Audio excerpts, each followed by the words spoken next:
Welcome back. We are now going to look at all the parts I have, which I did not do in the last video.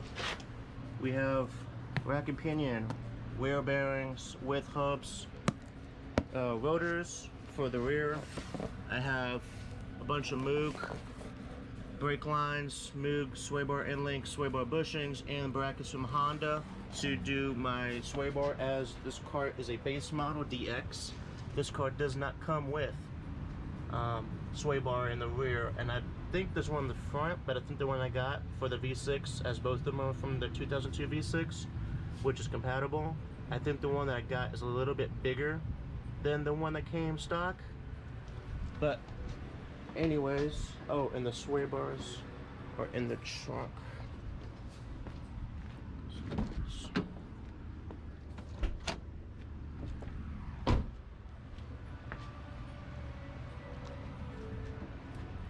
Here we go.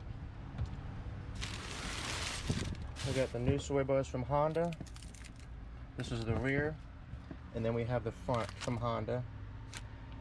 As you can see, they're brand new. But I think this is a hollow, and this is a solid.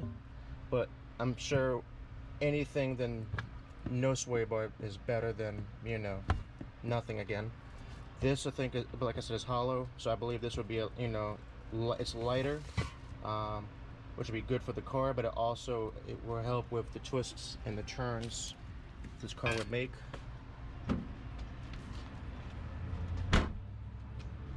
Got the wheels for the rear.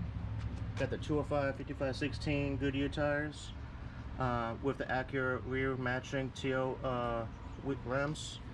There is no curb rash on them that I know of. It's just basically the famous Honda Acura clear coat that is peeling off, which I plan to strip the paints and then clean up all the brake dust that's been up there throughout the years, and then going to basically recoat the rims with new clear coat, probably about 3 layers of clear coat. That way it'll be nicer.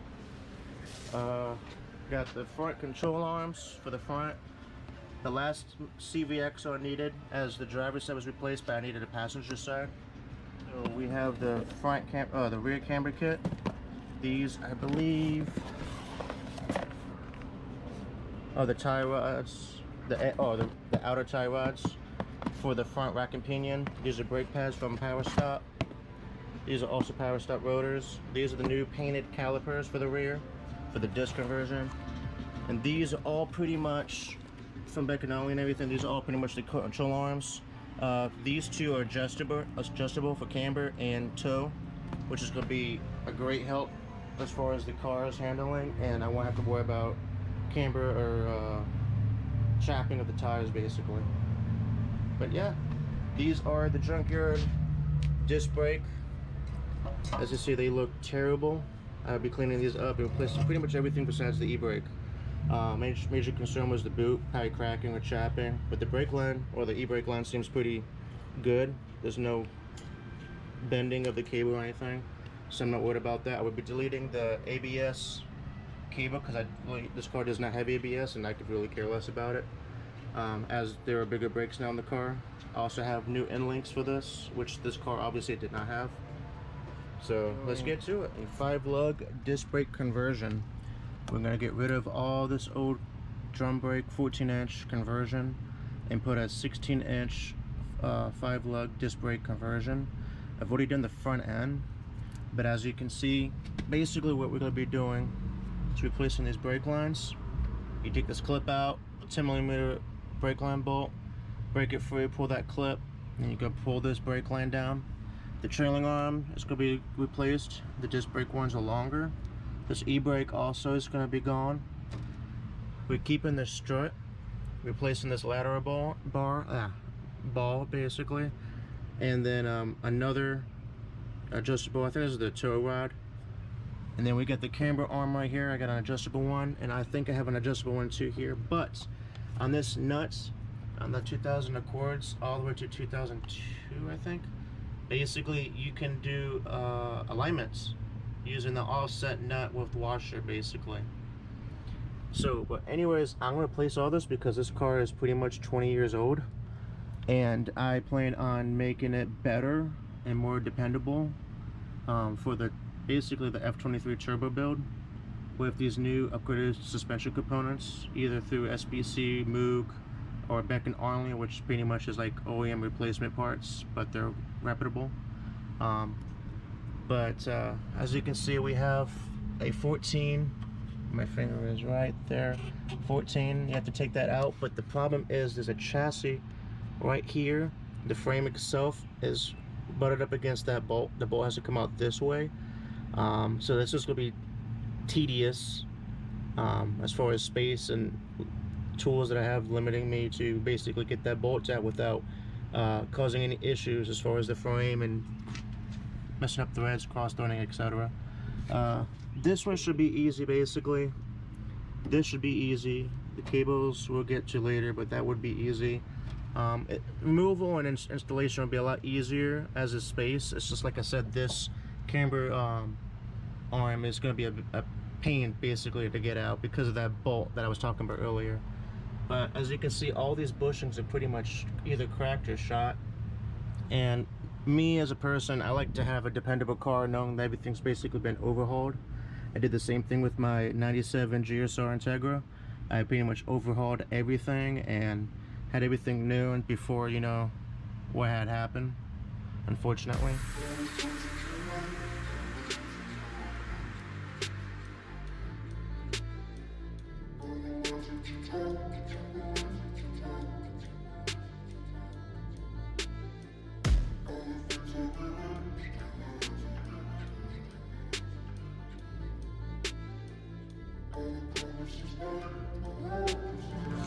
Alrighty, so after that, like I said, this is the bolt that's a pain in the butt. It is a 14mm bolt. It probably would have been easy to take these two 12s off to get this brake line off, but I'm sketchy because, as you can see, there is a 10 right there, and I don't know how I would be able to fit a socket and stuff, as you can see, because it's, well, flush with the head of the bolt.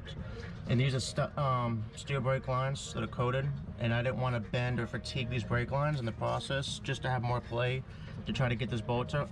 I just used my Milwaukee, which happened to be the right, 90 degree to be able to go and get that bolt out. So now this is free, but this is the most tedious camber bar I've ever had to take out. It probably would have been easier for those. Just drop the subframe. There's a bolt right here. I think it's a 19 or I think it's a 19. You could probably just drop it, but like I said, you get the gas tank, which is right here, and then a bunch of other variables. Yes, my welds look like crap basically, but it does the job for now. I'll get the exhaust done when I get the turbo kit on the car. I'll go ahead and have all this basically redone properly, but it does the job for now, so that I can still drive it till I build my spare engine to do the turbo. One thing I like to do, which is a cool tip, is to put the bolts back where you pulled them from. That way when it comes to reassembling the car with the new parts, for example, you don't have to worry about what bolts were what basically and where they went, because they're back where they belong. That's where you can see in a lot of my videos that you'll see me putting the bolts back where I pretty much got them from. But yeah, so that's just how to take this bar off. Here's one of the lateral bars. As you can see, the bolt is in this too. The only thing that we have to take off now is pretty much the brake line, which I would have to go inside the car to remove, and then basically undo the brake line. Okay, I do have a brand new one of this, and unbolt the shock from the hub assembly. Now over there, as you can see, I had brand new, well not brand new, but I got from the scrapyard. I got hubs because I'm not trying to pay $300 some just for a bare hub. So these are from a V6 2002 Honda Accord. It doesn't matter if it's a coupe or a four-door, they're pretty much the same. But I'm not going to be using anything besides the assembly and the brake line, because the brake line I believe is longer, I think because of the disc.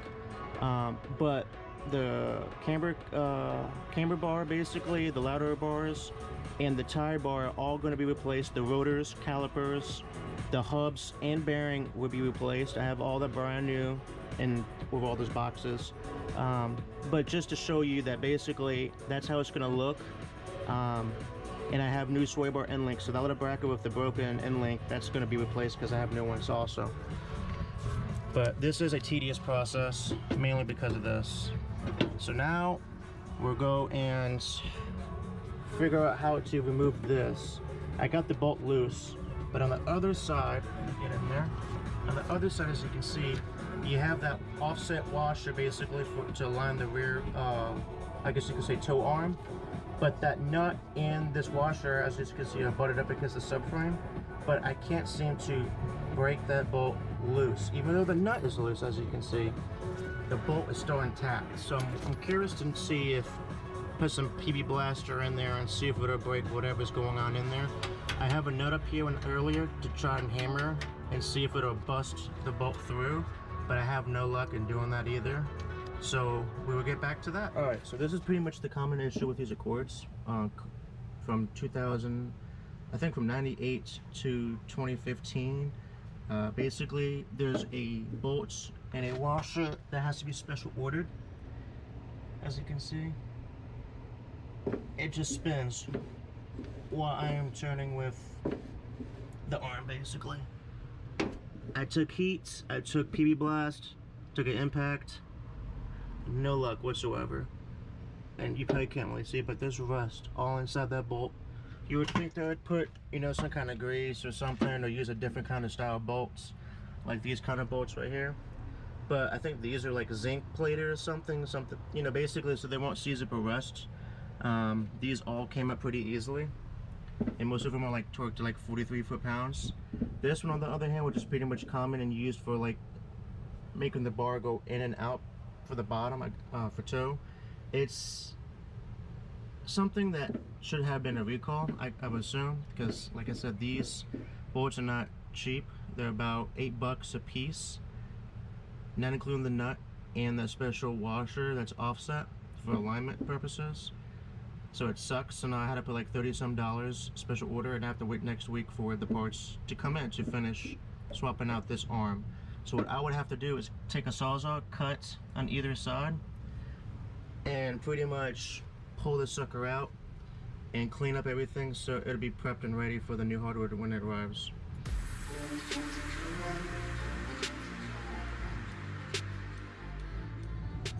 Alrighty now, so apparently I did have to cut the whole thing off.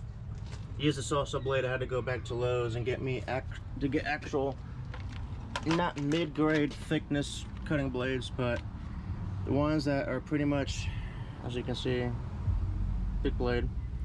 I'm using the shorties right now instead of the long ones, so it'll be these guys right here. They're like 15 bucks, but it did the job. It didn't take as long as the ones I did have before.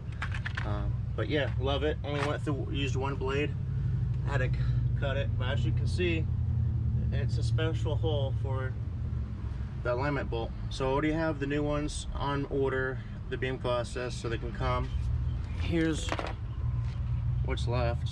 As you can see, those blades did a great job cutting right through all of it. So that would have gone like so. So I can't put the new ones in. I can put the new one in and make, basically adjust it to stock height or length, basically, until the new hardware comes in. It's not hard to put a bolt and a nut and a special offset washer in, but at least I can have the arm in its spot, you know, and have everything else bolted up. This here is the one I got from the junkyard. So I'm removing this caliper, but I'm keeping the e-brake. Removing this and removing this. This is the e-brake bolted to the trailing arm. I'm keeping this, obviously. This is the old setup. And as you can see, I cut the e-brake line because that's a different part. I would like to at least get the rear end bolted up and ready, and then all I have to do is go into the car, unbolt the old e-brake lines, and take the center console out or armrests to get access to the cables and take up the back seats, because the back seats have to come out to lift the carpet to be able to pull and run the e-brake lines and secure them and bolt them up. So like I said, that's gonna be another segment in this video, basically. But so far so good. We got one side done. The other side is pretty much loose. The only thing I have to do is cut the bolts and cut the e-brake line and just drop everything, since everything's pretty much loose. So what I'm gonna do now is I'm gonna start swapping out the old stuff and install the new stuff, which will be really cool.